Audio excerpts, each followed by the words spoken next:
que pourquoi j'ai pas capté qu'en fait Kaguya, vu ses yeux blancs, c'était le Byakugan. Comment j'ai pas pu y penser? Enfin bref, soit. Donc ce chapitre aussi qui nous donne encore plus d'infos sur Kaguya et sur le frère, enfin sur les deux frères, donc Ashura et Indra. Et je l'avais développé vite fait, comme quoi on sait qu'Agoromo a un frère, qu'on sait pas il est où, qui avait soi-disant une partie du chakra Jubi, donc c'est un peu problématique parce qu'on a le gros Jubi, séparé en deux. Une partie était séparée en 9 bijou. Les 9 bijou ils ont été fusionnés pour écrire un faux Jubi. Mais alors l'autre partie elle est où? À mon avis, donc théorie, elle est revenue en fait, sur chez Agoromo. Utsutsuki, je sais pas comment c'est quoi son famille, donc on va l'appeler le Rikudo, voilà. Donc le chakra, la deuxième partie de son frère est revenue donc chez le Rikudo, à mon avis, et donc ça veut dire qu'on n'y aura pas une partie où on va chercher l'autre chakra ou quoi, parce que ça devient trop compliqué sinon. Donc à mon avis la partie complète, on va supposer que c'est celle qui est maintenant chez Madara techniquement. Bref. Donc un truc qui m'avait choqué dans ce chapitre aussi, c'est que Naruto, visiblement, est au courant qu'il avait le chakra de Ashura en lui. Bon, il savait forcément, évidemment, que c'était pas Ashura, il savait pas c'était qui, mais il sentait qu'il avait un truc en lui comme ça. Et c'est un peu bizarre parce que j'ai l'impression que c'est un truc qui a été rajouté comme ça, là, juste comme ça. Ça a été rajouté vraiment comme ça, c'est pas un truc qu'on nous a préparé, vite fait, il y avait un indice ou quoi, genre. Mais vraiment comme ça, parce que depuis le début, c'est genre Naruto, il a un chakra exceptionnellement grand et tout, enfin, même sans compter celui de Kyuubi, il a vraiment un chakra exceptionnel. Et on s'est dit, ouais, mais c'est le truc des parents ou quoi. Mais non! Excusez-moi, c'est vraiment pas ça. Oh, je vais pas couper cette scène. Non, c'est pas ça du tout. C'est un truc. Voilà, je veux dire, c'est un peu trop bizarre parce que depuis le début du manga, on nous parle d'un garçon qui a travaillé très dur pour arriver là où il en est maintenant. Et il a eu notamment contre son combat avec Neji une discussion sur le destin, comme quoi dès la naissance tout le destin et voilà. Et le fait justement que Naruto est hérité de ce chakra, ça lui donne une position d'héritier, de descendant limite. Enfin d'héritier surtout, pas descendant, mais d'héritier. Et ça le met dans une position où justement son destin était déjà prédéfini, combattre Sasuke, combattre Madara, les Uchiwa, une dualité encore une fois, c'est que ça évidemment ici. Et moi j'aime pas trop ça. Mais, il faut aussi se dire que Naruto c'est Naruto. S'il devait effectivement suivre le destin de tous ses prédécesseurs, dont on a appris ici que c'était effectivement Hashirama Senju, il aurait aussi échoué. Mais non, là l'histoire c'est de quelqu'un qui justement va arrêter le cycle de la haine et va réussir là où tous ses prédécesseurs ont échoué. Donc son destin n'était pas vraiment décidé à l'avance. Et puis c'est Naruto qui a fait ses choix, c'est lui qui s'entraînait. S'il avait jamais fait l'entraînement Senjutsu, il n'aurait pas pris le Senjutsu. Depuis le début du manga, il n'était pas doué, il n'avait pas de super pouvoir. Il a travaillé très dur pour cela. Donc au final, est-ce que son destin était décidé depuis le début? Non. Non, pour moi non. Ce qui était destiné par contre, c'était sa rivalité avec l'héritier de Indra, qui est Sasuke, dont on a confirmation ici, c'était un peu évident. Mais tu dis que c'était Madara, effectivement j'avais raison dans les deux cas, parce que c'était effectivement l'héritier était effectivement Madara, mais ensuite le chakra de Indra est venu donc chez Sasuke. Ce qui veut dire en fait que techniquement quand Madara est mort, Sasuke était déjà né, je crois, techniquement. Donc voilà. Autre chose aussi, le Rinnegan en fait s'obtient pas en mélangeant n'importe quel chakra Senjutsu avec Uchiwa, mais uniquement pour les héritiers de Indra et les héritiers de Indra en fait. Parce que les héritiers d'Ashura ça le fait pas. Donc pour obtenir le Rinnegan, il faut en fait avoir le chakra, être techniquement un héritier d'Indra ou d'Ashura, non de Indra quoi, et se mettre du chakra d'Ashura. Parce qu'à ce moment-là, en fait, quand Madara était encore l'héritier d'Indra, il avait son chakra de celui-ci en lui, et il a pris une partie des cellules de Hashirama qui avait à ce moment-là l'esprit, le chakra, tout ça de Ashura. Donc il a foutu en lui, les deux ont fusionné, ce qui a réveillé dans ses yeux le Rinnegan quand il était sur le point de mourir. Voilà, donc ce qui expliquerait pourquoi Danzo, qui avait techniquement le Sharingan et le Chakra Senju, n'a pas éveillé le Rinnegan, parce que lui n'était pas un héritier. C'est-à-dire que c'est pas tout le monde qui peut l'éveiller. Il faut des conditions nécessaires. C'est pour ça qu'on n'a pas vu c'est pour ça qu'on a effectivement donc pas vu le truc, je veux dire un moment donné d'histoire. Donc pour l'instant tout ça. J'aime bien cette explication-là, ça donne si vous voulez, une sorte d'aura plus légendaire pour le Rinnegan. Parce que là, le Rinnegan, on le bouffe depuis un moment, chez Pain, chez Nagato, enfin chez Pain, ouais, chez Nagato, chez Obito, maintenant chez Madara.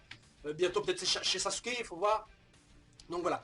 On a aussi appris maintenant que pendant que Sasuke était dead, le Rikudo est aussi allé lui parler. Ce qui lui augmente son aura de dieu parce qu'il peut parler aux deux en même temps. C'est pas un esprit qui est unique comme ça. Il peut limite se décomposer en deux pour parler aux deux en même temps. Et c'était évident qu'il parlait de ça aussi à Sasuke parce que ce serait con que lui soit pas au courant. C'est vraiment les deux, vu que c'est l'héritier de Indra, ce serait logique que lui aussi écoute la même histoire que Naruto. Et visiblement les deux ont répondu à la même chose, que le monde soit en paix, que tout le monde soit copain, tout ça. Est-ce que sa réponse a été la même que celle de Naruto qui veut protéger ses amis? Je ne sais pas, faut voir encore. C'est peut-être intéressant de voir pourquoi est-ce qu'on n'a pas vu la réponse de Sasuke. Soit parce qu'elle était différente et on saura peut-être laquelle, ou soit parce que c'est la même. Et ça, ce sera un peu bizarre que Sasuke dise oui je veux protéger mes amis. Non, je pense que lui ce qu'il veut c'est surtout la paix quoi. Voilà, il veut créer un nouveau système ninja pour le bien du monde. Soit. Les deux vont donc recevoir un power-up enfin power-up, ils vont effectivement recevoir un power-up de la part du Rikudo, lequel on sait pas, est-ce qu'ils auront une nouvelle forme ou quoi, j'en sais rien. J'aurais aimé revoir la cape de Sennin de Naruto comme on a vu dans l'arc Pain, il avait c'est à cet arc là qu'il avait le plus la classe, hein. Franchement il avait pété sa classe là-dedans, et j'aurais aimé revoir ce truc là, mais ça a été remplacé par la cape de chakra du Rikudo, enfin quand il maîtrise chakra Kyuubi c'est un peu bizarre.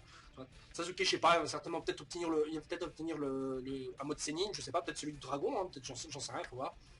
Si Madara a réussi à gérer le chakra senjutsu qu'il avait volé à Shirama, pourquoi pas Sasuke. Ensuite, un autre point, c'était vis-à-vis de Kaguya. Donc Kaguya qui avait le Byakugan à la base. Et est-ce qu'en mangeant le fruit, est-ce qu'elle a éveillé le Rinnegan et le Sharingan, enfin le Rinnegan bizarre avec des... Enfin, le truc qui ressemble à une fusion entre le Rinnegan et le Sharingan, je sais pas. Peut-être, ou elle l'avait à la base, j'en sais rien. Mais elle avait déjà le Byakugan. Donc techniquement, le clan Hyuga descend directement du clan de celui où doit appartenir Kaguya. Est-ce qu'elle vient de la Lune? Est-ce que c'est un extraterrestre? Parce que c'est vrai que bon, c'est un dojutsu, ils ont les yeux blancs, d'accord, mais voilà. Donc ça aussi donne une importance au clan Hyuga qui était supposé être, après le clan Uchiwa, le plus puissant de Konoha, parce que c'est vrai que c'était techniquement le troisième plus puissant des dojutsu. Et ça a été un peu laissé de côté, voilà. Et là, il revient en force. Donc est-ce qu'on aura peut-être Hinata, l'héritière de Kaguya, comme par hasard c'est aussi une fille? Et voilà. Un autre point que j'aimerais d'ailleurs développer à propos de Kaguya, c'est que est-ce que Kaguya ne serait-elle pas le Shinigami, le dieu de la mort? Et c'est pas un truc de Bleach comme certains l'avaient commenté dans le truc, dans la vidéo de la semaine passée, parce que c'est effectivement le dieu de la mort, la technique qu'avait utilisé Sandaime Hiruzen là, pour sceller les bras de Orochimaru dans la première partie de Naruto. Vous savez, il a invoqué un dieu de la mort, la même connerie qui a coupé l'âme de ses bras comme ça. Et la même connerie qu'a invoqué Yondaime Minato pour c'est les Kyuubi en Naruto. Et vous voyez ce truc? Ça a la même gueule que Kaguya. Les cornes, le truc blanc, les yeux blancs, le truc comme ça. Ça ressemble totalement, mais ça ressemble vraiment totalement à ce dieu de la mort. C'est la même chose. Et en plus de ça, comme quoi Aguromo disait, oui, ma mère, en fait, elle était tellement puissante, les gens la considéraient comme un démon.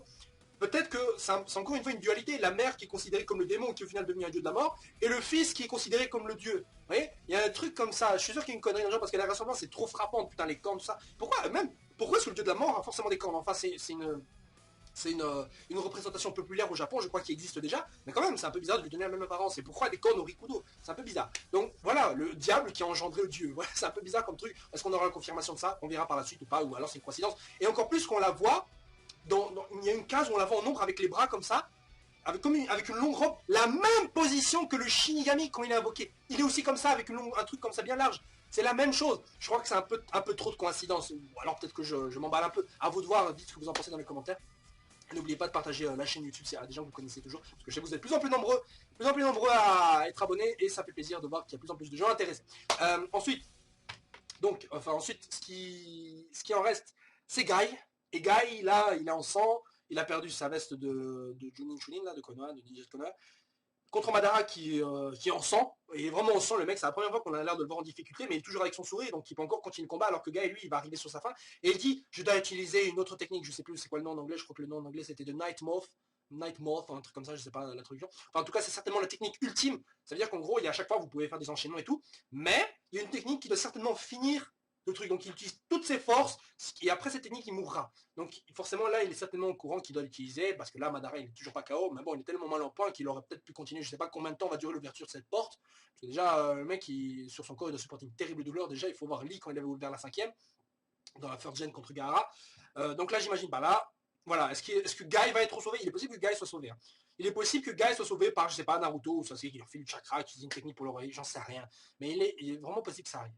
Alors, qu'est-ce qui est advenu aussi d'Obito? Parce que c'est vrai que, comme on l'a vu, la prophétie s'est mise en marche, s'est mise en route. Les bijous sont tous là. Naruto, comme je l'avais déjà expliqué, a hérité enfin maintenant du chakra de Hachibi et de Ichibi qui lui manquait. Tous les chakras sont en lui. C'est l'héritier officieux du Rikudo maintenant.